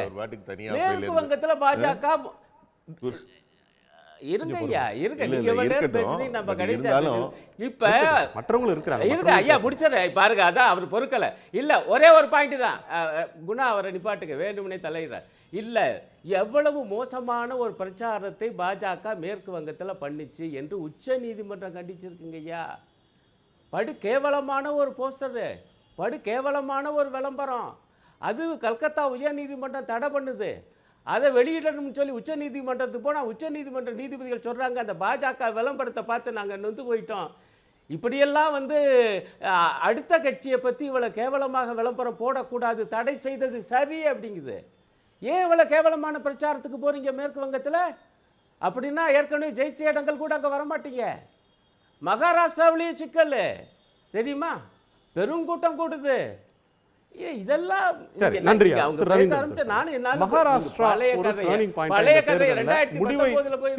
தீர்மானிக்கக்கூடிய ஒன்றாக மகாராஷ்டிரா இருக்கும் அப்படின்னு சொல்றாங்க. 3 கட்சி கூட்டணி. இந்த பக்கம் அஜித் பவாரோ அல்லது ஷிண்டேவோ பெரிய கிரவுட் புல்லர்ஸா இல்லை. அவர்களுக்கு உத்தவ் தாக்கரேக்கும் சரத்பவாருக்கு இருக்கிற சிம்பத்தி இவர்களுக்கு இல்லை. துரோகம் பண்ணவங்கன்னு பார்க்குற ஒரு தன்மை இருக்குன்னு ஒரு கருத்து இருக்குது. நிதிஷ்குமாருடைய கிரெடிபிலிட்டி 16 இடங்கள் அந்த கட்சி நிற்குது. பீகாரை பொறுத்தவரையிலும் பிஜேபி நல்லா பண்ணால் கூட நிதிஷ்குமார் சரியாக பண்ணுறதுக்கு வாய்ப்பு இல்லை அப்படின்னு ஒரு கோணம் இருக்குது.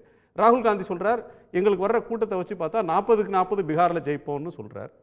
இன்னொரு கோணம் அப்படின்னு எடுத்துக்கிட்டோம்னா, உத்தரப்பிரதேசத்தில் போன முறை பெற்ற வெற்றியை பெறாது அப்படின்ற ஒன்றும் இருக்குது. இதுக்கு அடிநாதமாக சொல்லக்கூடிய கருத்து ஒன்று, ஒரு ரிலிஜியஸ் போலரைசேஷனை நோக்கி பிரைம் மினிஸ்டரோட கேம்பெயின் இருந்தால், இளைஞர்களுக்கு வேலை இல்லை, வந்த உடனே வேலை தருவோம், கொஷின் பேப்பர் ஒரு டிஎன்பிஎஸ்சி மாதிரி அங்கே நடக்கிற தேர்வுகளில் கொஷின் பேப்பர் லீக் ஆகுது, அதை லீக் ஆகாமல் பார்த்துப்போம், அக்னிபாத் திட்டத்தை, அக்னிவீர் திட்டத்தை வந்து நாங்கள் வந்து குப்பத்து வீட்டில் போடுவோம், கான்ஸ்டியூஷனை இது பண்ணி நாங்கள் ரிலாக்ஸ் பண்ணி இடஒதுக்கீட்டை அதிகப்படுத்துவோம். இந்த விஷயங்களுக்கு அங்கே ரெசனன்ஸ் இருக்கா? முதல்ல பீகாரை சொல்கிறேன். பீகாரை பொறுத்தவரையில் அங்கே காங்கிரஸ் தேஜஸ்வி யாதவ் கூட்டணினாலும் அங்கே தேஜஸ்வி யாதவ் மட்டும்தான். சகோதரர் கூட சொன்னார் காங்கிரஸை பற்றி. நிலைமை அதுதான். ஏற்கனவே அவங்க ஆட்சிக்கு வர்றதுக்குள்ள வாய்ப்பையும் காங்கிரஸுக்கு ஸ்ட்ரைக்கிங் ரேட்டு குறைவாக இருந்தனால தான் ஆட்சிக்கு வராமல் சட்டமன்ற தேர்தலில் போனதுங்கிற நமக்கு தெரியும்.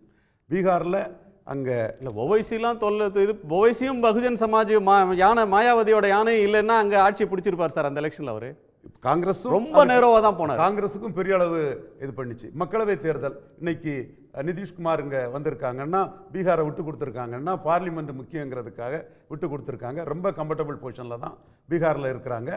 ஆனால் நீங்கள் சொன்ன இதில் மகாராஷ்டிராவில் நான் ரூரல் மகாராஷ்டிரா நான் ஏற்றுக்கிறேன்.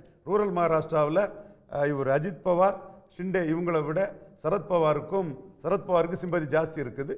கூடவே அவங்களுக்கு உத்தவ் தாக்கரே இருக்கிறதுனால வந்து ரூரல் மகாராஷ்டிராவில் சில சீட்டுகள் இன்னைக்கு உள்ள பிரம்மா பேசி வந்து பாதிப்பு இருக்க தான் செய்யும். ஓவரால் மராத்தாக்கள் வந்து நாட்டுப்பற்றில் மோடி தான் வரணும்னு போட்டுட்டாங்கன்னா அது 19 மாதிரி ஸ்வீப் ஆகும். என்றாலும் அதில் வந்து இன்றைக்கி நாம் வந்து அதை டேக்கன் ஃபார் கிராண்டடாக எடுக்க முடியாது. போலிங்கும் கூட ரூரலில் வந்து ஜாஸ்தி பண்ணிட்டாங்க. 3 கட்சி சேர்ந்து ரூரலில் ஜாஸ்தி பண்ணிட்டாங்க மத்திய மாநில அரசுக்கு எதிராக. அர்பனில் வந்து ஜாஸ்தி பண்ண முடியல. ஸோ அர்பன் சீட்டு மோடிக்கு வரும்னு நான் நம்புகிறேன். இதில் சென்னையில் இப்போ நீங்கள் எந்த அர்பன் எடுத்தாலும், டெல்லியோ சென்னையோ பாம்பேயோ ஹைதராபாத் நம்ம பெங்களூர் எடுத்தாலும் அர்பன் ஓட்டர்ஸ் வந்து ரொம்ப குறைவு தான். அர்பன் போலிங் வந்து குறைவாக தான் ஆகுது ரூரலை விட கம்பேரிட்டிவாக. 2019ஓட கம்பேர் பண்ணி நான் சொல்கிறேன். 2019 போலிங்கோட நான் கம்பேர் பண்ணி சொல்கிறேன். என்ன தவிர இப்போ உள்ள போலிங்கில் கூடுதல் குறைவு சொல்ல வரல. ஏன்னா அது ஓபியில் இருக்கிறதுனால அருணன் தோழர் அவர்களுக்கும் அதை புரிஞ்சுக்கிட்டதில் கொஞ்சம் சிரமம் இருக்குதுன்னு தான் ஆகிப்போச்சு. நான் சொல்கிறது தெளிவாக தான் சொல்கிறேன். இன்னொன்று, வெஸ்ட் பெங்காலில் மோடி பேசும்போது கம்யூனிஸ்டுகளை தாக்கி பேசவே இல்லை. ஏன்னா பீகாருக்கு ஒன்று சொன்னீங்களே, பீகாரில் வந்து Nitish Kumar BJP 37.26, Lalu Congress left 37.23. Difference வந்து 0.05. இது அசம்பிளி சென்ட்ரிக்காக நீங்கள் வாரீங்க. மோடி லீடர் அபோவ் த பார்ட்டின்னு சொல்கிறது அசம்பிளியில் தோக்குறது அல்ல. அசம்பிளியில் மோடி பிரச்சாரம் தான் பண்ணுறாரு. மோடி லீடராக இருக்கக்கூடிய 14-19 அவர் வந்து மிகப்பெரிய வெற்றி. ஸ்ட்ரக்சர்டு ஆர்எஸ்எஸ், பிஜேபி, மற்ற பிஜேபி நேதாக்கள் இவங்க ஸ்ட்ரென்த்தை தாண்டி மோடி லீடர்ஷிப்புக்கு மக்கள் மத்தியிலிருந்து ஒரு ஆதரவு வருது இல்லையா? அதைத்தான் நான் லீடர் அபோவ் த பார்ட்டின்னு சொன்னேன். வெஸ்ட் பெங்கால பேசுறேன். அந்த பிம்பம் சிதைஞ்சிருக்கு. மோடி அலை அப்படின்ற ஒன்று 2 தேர்தல் நான் சொல்றேன். சிதைஞ்சிருக்கு நீங்க சொல்றீங்க. அலையே வீசி மோடி வரணும்னு ஒரு அலையே வீசப்பட்டு இந்த தேர்தல் அலை இல்லைன்றாங்க. இல்ல சிதையல நான் சொல்றேன். சிதைஞ்சிருக்குங்கிறது உங்க கருத்து, தோழர் கருத்து.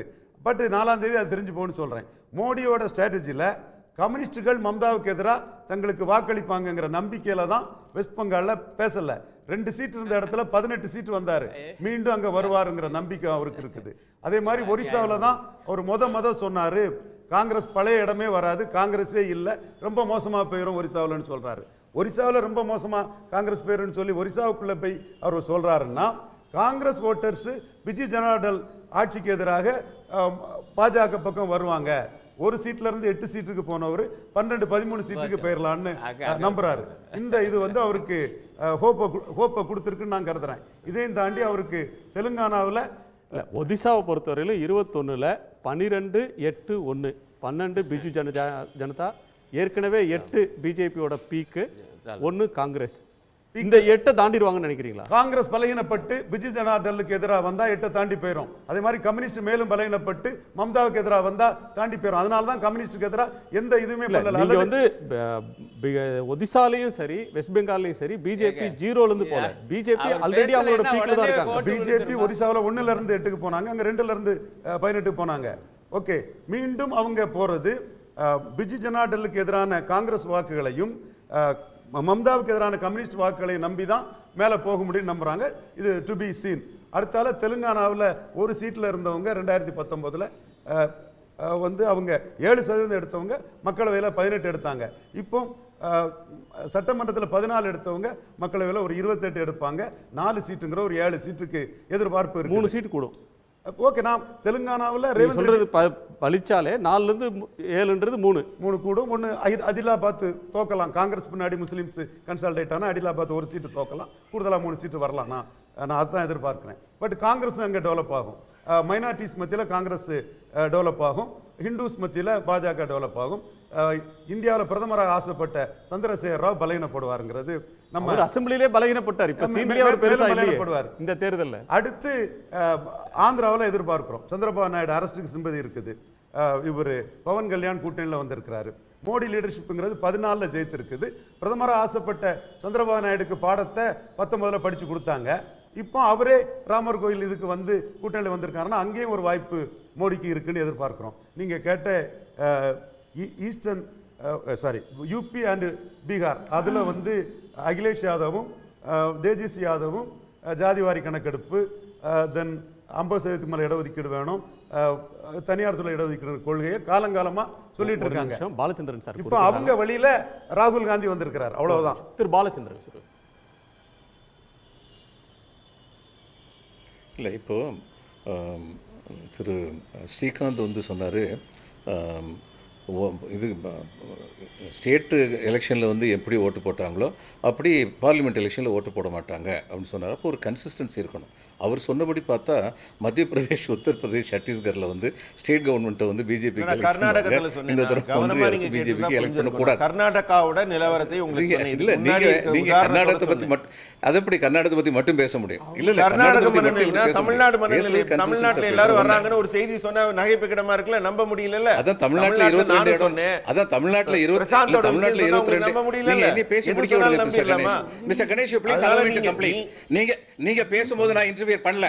நீங்க பேசும்போது நான் சொன்னது நீங்க தவறா இன்டர்பிரட் பண்ண கூடாது. அப்ப என்ன ரெஃபர் பண்ணாம நீங்க பொது கருத்து சொல்லலாம். என்ன ரெஃபர் பண்ணீங்கன்னா நான் சொன்னது என்னன்னு உங்களுக்கு புரிய வைக்க வேண்டிய கடமை எனக்கு இருக்கு. நீங்க தவறா சொல்றீங்க. நான் கர்நாடகத்தை மட்டும் குறிப்பிட்டு சொன்னேன். இதுக்கு முன்னாடி கூட கர்நாடகத்துல நடந்த தேர்தலையும் குறிப்பிட்டு சொன்னேன். சரி, அதுல ஸ்டக் ஆகணும். அடுத்த பாயிண்ட் போ. அடுத்த பாயிண்ட் நீங்க சொன்னது அப்ப வரிசையா சொல்லுங்க. நீங்க ஒரே பெரிய ஜோக்கா இருக்கு, சிரிப்பா இருக்கு. அப்ப உங்க புரிதல் இல்லாம கேக்குறீங்க. புரிதலோட கேளுங்க. பிரசாந்த் கிஷோரை கோட் பண்ணீங்க. இல்ல நீங்க புரிதலோட தான் பேசுனீங்க. தமிழ்நாட்டுல 22 இடத்துல வரும்னு சொன்ன பிரசாந்த் கிஷோரை உங்களுக்கு அது நம்ப முடியல. நீங்க ரொம்ப புரிதலோட தான் பேசுனீங்க. உங்களுக்கு அது நம்ப முடியல. நான் பேசி முடிச்சுக்கிறேன். அதுக்கு அப்புறம் நீங்க சொல்லுங்க. அப்ப ஒட்டுமொத்த இந்தியாலயும் வராதுங்கிறது நான் எங்களை எப்படி நம்ப சொல்றீங்க? எந்த பேச சொல்றீங்க? இது ஒரு பேசிஸ் கேக்குறீங்க. எப்பயுமே கட்சி அதிகாரத்துல ஜெயிக்கும் நான் சொல்றது நீங்க நம்ப மாட்டீங்க. நான் சொல்லாம யார் சொல்றீங்க? அதிகாரத்துல நீங்க பேசும்போதெல்லாம் நான் பொறுமையா இருந்தேன். நீங்க பேசும்போதெல்லாம் நான் பொறுமையா கேட்டுக்கிட்டு இருந்தேன். நான் பேசும்போது நீங்க ஏன் தெரியுமா குறுக்கிடுறீங்க? எங்க பேச்சுக்கு உங்ககிட்ட பதில் இல்ல, அதனால தான் குறுக்கிடுறீங்க. நீங்க தவறா சொல்றீங்க.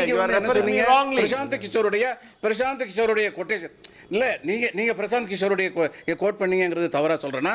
22 இடம் சொல்லி அவர் சொன்னாரு அப்படின்னு சொன்னதை நான் தவறா சொல்றேன்னா? அடுத்து நான் இன்னொன்னு சொல்றேன். நீங்க திரும்ப ஒரே ஒரு கேள்விதான் காங்கிரஸ் கேட்டாங்க, அதை நான் கேட்கிறேன். அதுக்கு பதில் சொல்ல முடியாம மடைமாற்றம் செய்வதை வழக்கமா வச்சிருக்கீங்க. ஆண்டுக்கு 2 கோடி பேருக்கு வேலை வாய்ப்பு என்னாச்சு? என்ன சொல்லுவீங்க? நாங்கள் அத்தனை கோடி ரூபா லோன் கொடுத்துருக்கோம், இத்தனை கோடி ரூபா லோன் கொடுத்தோம். அது பேச்சு இல்லை. 2 கோடி பேருக்கு வேலை வாய்ப்பு என்னாச்சு? 10 வருஷத்தில் 20 கோடி பேருக்கு வேலை வாய்ப்பு கிடைச்சதா? விவசாயிகளுக்கு இரட்டிப்பு வருமானம் என்னாச்சு? நடந்ததா? கேஸ் சிலிண்டர் விலை குறைஞ்சதா? இவைகளெல்லாம் நிதர்சனமாக பார்க்கப்படுகின்ற உண்மைகள். இதுக்கு பதில் வரவே வராது. அடுத்து இன்னொன்று என்ன சொன்னீங்க? 50 வருஷத்தில் காங்கிரஸ் என்ன செஞ்சாங்கன்னு ஒரு சின்ன உதாரணம் சொல்கிறேன். நான் இஸ்ரோவில் வந்து ஃபினான்ஷியல் அட்வைசராக இருந்திருக்கேன்.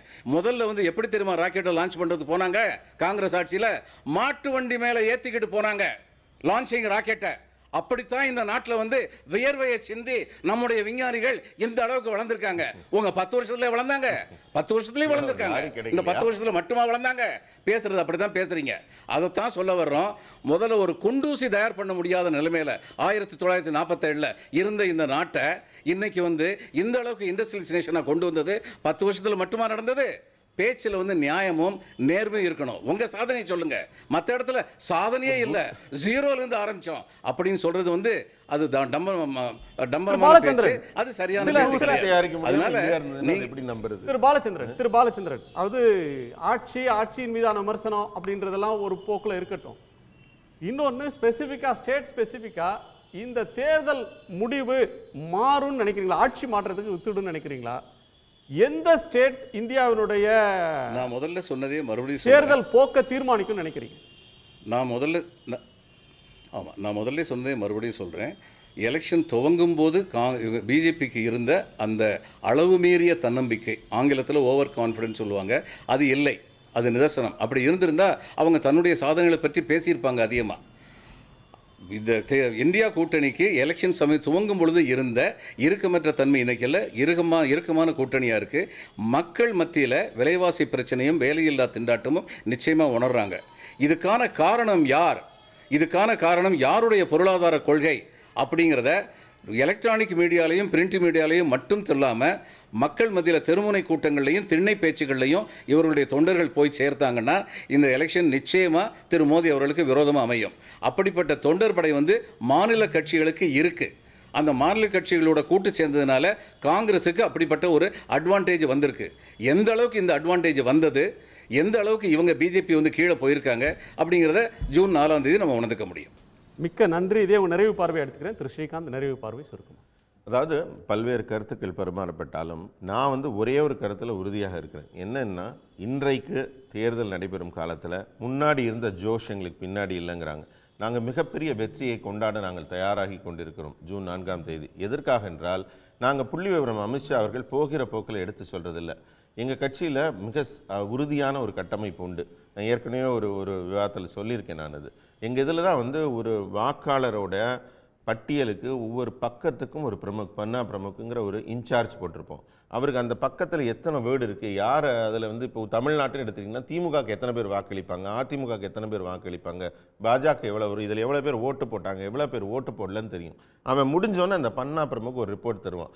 இதில் இத்தனை பேர் ஏடிஎம்கேக்காரங்க ஒழுங்காக ஓட்டு போட்டாங்க, டிஎம்கே ஓட்டு போட்டாங்க, நமக்கு இவ்வளோ பேர் போட்டாங்க, நமக்கு இவ்வளோ பேர் போடலை, இவ்வளோ வாக்கு வரும்னு ஒரு துல்லியமான ஒரு புள்ளி விவரம் எங்களுக்கு வரும். அது எல்லாத்தையும் கூட்டி கழித்து பார்க்கும்போது எங்களுக்கு மிகப்பெரிய ஒரு ஒரு ஒரு உறுதியான ஒரு தகவல் கிடைக்கும். துல்லியமான தகவல்னு சொல்லலை, ஒரு உறுதியான ஒரு படம் எங்களுக்கு கிடைக்கும். அதன் அடிப்படையில் மட்டும்தான் எங்கள் தலைவர் பேசுகிறார்.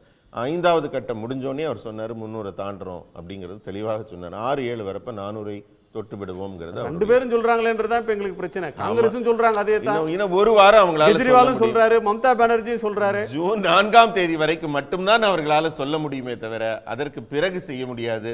ஜூன் 3ஆம் தேதி வேணா எல்லா கட்சிகளும் வெற்றி கொண்டாட்டத்தை கொண்டாடி கொள்ளலாம். சரி, அது வந்து எல்லாருக்கும் உரிமை இருக்கு சார், சொல்லட்டும். நன்றி. 3ஆம் தேதியோட முடிஞ்சிரும் கொண்டாட்டம் எல்லாம். 4ஆம் தேதி உண்மை வெளிப்பட்டு விடும். நன்றி. நன்றி திரு மனுஷ். யாருக்கு வாக்களித்திருக்கிறார்கள் மக்கள் என்பது மின்னணு வாக்குப்பதிவு எந்திரங்களுக்கு மட்டும்தான் தெரியும். எவ்வளோ பெரிய ஆளுங்களை வச்சுருந்தாலும் நம்ம மக்கள் உங்களுக்கு தெரியும். யாருக்கு ஓட்டு போட்டோன்னு ஒரு கணவன் மனைவிகிட்ட கூட சொல்ல மாட்டாங்க, ஒரு மனைவி கணவன்கிட்ட கூட சொல்ல மாட்டாங்க. அந்த மாதிரி தேர்தலில் தான் வந்து ஓட்டு போடுறதுங்கிறத ஒரு மிகப்பெரிய ரகசியமாக காக்கக்கூடிய ஒரு வாக்காளர்கள் உள்ள நாடு. ஆனால் இவங்களுக்கு எல்லாமே தெரியும், எல்லா டேட்டாவும் எங்கள்கிட்ட வந்துருச்சுங்கிறப்போ எதிர்க்கட்சிகள் சொல்லி பல ஆய்வாளர்கள், பல தேர்தல்களை சொல்லக்கூடிய ஆய்வாளர்களே வந்து இந்தியா வந்து ஒரு புரிந்து கொள்ள முடியாத புதிர். ஒவ்வொரு தேர்தல் முடிவும் தேர்தல் முடிஞ்ச பிறகுதான் தேர்தல் எப்படி ஓட்டு போட்டிருக்காங்கன்றதே முடிவுக்கு வரும். தேர்தல் கருத்து கணிப்புகள் பல சமயத்தில் பொய்த்து போறதுக்குமே கூட அது காரணமா இருந்திருக்கு. எல்லா தரப்புலையும் எக்ஸிட் போல் கூட பொய்த்து போயிருக்கு சார். ப்ரீ போல்ல எக்ஸிட் போல் கூட பொய்த்து இருக்கு. எங்களுக்கு எல்லாமே தெரியும், அமித்ஷாவுக்கு எல்லாமே தெரியும் அப்படின்னா இவங்க வேற ஏதோ ஒரு வழிமுறையை கையாள முயற்சிக்கிறாங்களோ அப்படிங்கிற சந்தேகம் இருக்கு. இன்னொன்னு பிரசாந்த் கிஷோர், பிரசாந்த் கிஷோர் வந்து 22 இடத்துல தமிழ்நாட்டில் பிஜேபி ஜெயிக்கும்னு எங்கே சொல்லியிருக்காரு? அவர் வந்து 6 நாளைக்கு முன்னாடி ஒரு ப்ரெஸ் ரிலீஸ் கொடுத்துருக்காரு. அதில் சவுத்தில், தமிழ்நாட்டில் இல்லை, சவுத்தில் 24 இடங்கள் பெறுவதற்கு பாஜகவுக்கு வாய்ப்பு இருக்கிறதுன்னு சொல்கிறாரே ஒழிய தமிழ்நாட்டில் 22 இடம் பெற்றிருக்குன்னு. ஏன்னா பிரசாந்த் கிஷோர் வந்து பற்றி நீங்கள் என்ன வேணாலும் சொல்லலாம், பிஜேபி ஆதரவாளராக இருக்கலாம், ஆனால் அவர் தன்னுடைய தொழிலை கெடுத்துக்க மாட்டார். ஏன்னா இவ்வளோ அபத்தமான கருத்தை சொல்லி ஒரு தேர்தல் கணிப்பாளர், இந்தியாவின் புகழ்பெற்ற தேர்தல் கணிப்பாளருங்கிறப்போ நாளைக்கு அவர் வேறு ஆளுக்காக கூட வேலை செய்வார், அவர் எங்களுக்காக கூட நாளைக்கு வேலை செய்வார். அப்போ ஒருத்தர் நம்பி அவர்கிட்ட எப்படி இந்த வேலையை கொடுப்பாங்க? ஆனால் அவர் வேலையை அவர் கிடைக்கிறாரு. அவர் வந்து பார்த்தீங்கன்னா இவங்க கூட சேர்ந்ததுக்காக அவர் தொழிலே காலி பண்ணுறாரு. தமிழ்நாட்டில் அதாவது முழுக்க ஒரு வெளிப்படையாக தெரிஞ்ச அவங்களுடைய ஒரு ஸ்போக் பர்சனாக அவர் இருக்காரு. அவர் சொன்னாத ஒன்று இங்கே சொல்கிறாரு. 22 இடத்துல இருங்க பிரசாந்த் கிஷோர் வந்து 22 இடத்துல பிஜேபி தமிழ்நாட்டில் ஜெயிக்கும்னு இவர் ஸ்ரீகாந்த் சொல்கிறாருன்னா மற்ற விஷயங்களை பற்றி ஒரு எவ்வளோ போய் பேச மாட்டாங்கன்னு புரிஞ்சுங்க. இதுதான் நான் சொல்ல விரும்புறேன். இல்ல நான் சொல்ல வந்தது அதை நீங்க முற்றிலுமாக ஏற்றுக்கொள்வீர்களா? அந்த மாதிரி ஒரு செய்தி வந்திருக்கு, நான் பத்திரிகை செய்தியே காட்டுறேன், அந்த செய்தியை நீங்க நம்ப மாட்டீங்கல்ல, அப்ப அதுக்கு ஆதரவு கேட்பீங்கல்ல. அப்ப இந்தியால நாங்க வெற்றி பெற மாட்டோம்னு எந்த அடிப்படையில சொல்றீங்க? இது அதுவும் ஒண்ணுங்கிறேன். நான் நிறுவ வந்தது என்னன்னா, இந்தியாவில் பாஜகவின் வெற்றி எந்த அளவு உண்மையோ அதை நாங்க நம்புறோமோ அதை ஒரு உதாரணப்படுத்த தான் அந்த செய்தியை நான் உங்களுக்கு காட்டுறேன். அது சொன்னா நீங்க ஆதரவு கேக்குறீங்கல்ல, நீங்க பாஜக வெற்றிக்கு என்ன பேசிஸ்ல காங்கிரஸ்க்கு சொல்றீங்க? அதே நகைப்புக்கிடமானதுதான் காங்கிரஸ் வெற்றி, அதே நகைப்புக்கிடமானதுதான். அதை நீங்க நம்புறீங்களா? முடியாதுன்னு சொல்றீங்கல்ல, பிரசாந்த் கிஷோர் சொன்னா முடியாதுங்கறீங்களா? அதே மாதிரி காங்கிரஸ் வெற்றியும் நம்ப முடியாது. ஏதாவது ஒரு ஆதரவு சொல்லுங்க. நேரம் இல்ல, சொல்லவே ஒரு ஆதரவு சொல்லுங்க. சார் இவருக்கு இலக்கணம் நகைப்புக்கிடமானது. அவர் பெரிய கோடிக்கணக்கில் பிசினஸ் பண்றவர், அவர் தொழிலை கெடுத்துக்கிட்டு இருக்காரு. சரி, அவரை பத்தி நமக்கு ஒண்ணும் பிரச்சனை இல்ல சார். சார் அவர் கேட்டத கேஸ் போடுவார் சார் ஸ்ரீகாந்த் மேல. நான் எப்ப தமிழ்நாட்டுல 22 இடத்துல ஜெயிக்கும்னு சொன்னேன். சரி, அடுத்த கட்டத்துக்கு போவோம். அடுத்து அவர் பாவம் இல்லையா? அவரு என்ன பேசுறீங்க நீங்க? சரி, நன்றி. அதாவது இந்திரா காந்தி அம்மையாருக்கு 1977 சந்திரசேகர், ஜெயபாம், ஜெகஜீவன் ராம், நந்தினி சத்பதி, மோகன் தாரியா போன்ற, ஹேமநந்தன் பகுனா போன்ற ரிவோல்ட் இருந்தது மாதிரியோ, ராஜீவ் காந்திக்கு விபி சிங், ஆரிஃப் முகமது கான், மஃபி முகமது சையத், ராம்தன் போன்ற, அருண் நேரு போன்ற ரிவோல்ட் இருந்த மாதிரியோ மோடிக்கு கட்சிக்குள்ள எந்த ரிவோல்ட்டும் இல்லை. பார்ட்டி ஒரு லீடர் தலைமையில இப்படி இன்டாக்டா இருக்கிறது வந்து இந்தியாவிலே அது பெரிய டேஞ்சர். இது சார் இந்தியாவுக்கு மிகப்பெரிய ஆபத்து சார். ஒரு ஆளுக்கு ஆல்டர்னேட்டிவ் நாம இதத்தான் சர்வாதிகாரம்னு சொல்றோம். இதத்தான் எதேச்சதிகாரம்னு சொல்றோம். அப்படி கன்சிடர் அங்க ஒரு டெமோக்ரசி இருந்தது. எங்க வெற்றிக்கு வாழ்த்து தெரிவித்திருக்கிறார். அந்த வெற்றிக்கு வாழ்த்து தெரிவித்திருக்கார். முன்னாடியே அதுக்கு காரணமும் தெரிவித்தார். இப்ப வெற்றிக்கு வாழ்த்து தெரிவிச்சிருக்கார். நன்றி. தியானத்துல இருங்க சார். தியானத்துக்கு போயிட்டீங்கல்ல. மோடி வந்து 3வது முறையும் ப்ரொஜெக்டட் பிரைம் மினிஸ்டர் கேண்டிடேட் பெரிய வெற்றி பெறுவார். நன்றி. பேராசிரியர் அருணன். இல்லை, அதாவது ரவீந்திரன் துரைசாமி சாரும் சரி, பாஜக நண்பரும் சரி, 10 ஆண்டுகள் எங்கள் ஆட்சி செய்ததில் வந்து மக்கள் வந்து அளப்பெரிய ஆனந்தத்தோடு இருக்காங்க.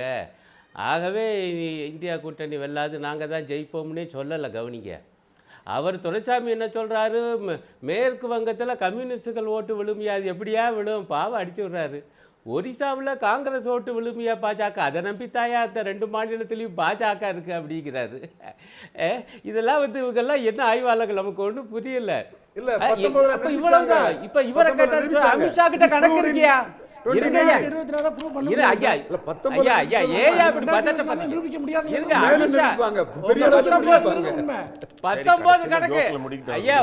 உங்க கணக்கு லட்சணம் தான் தெரியுது.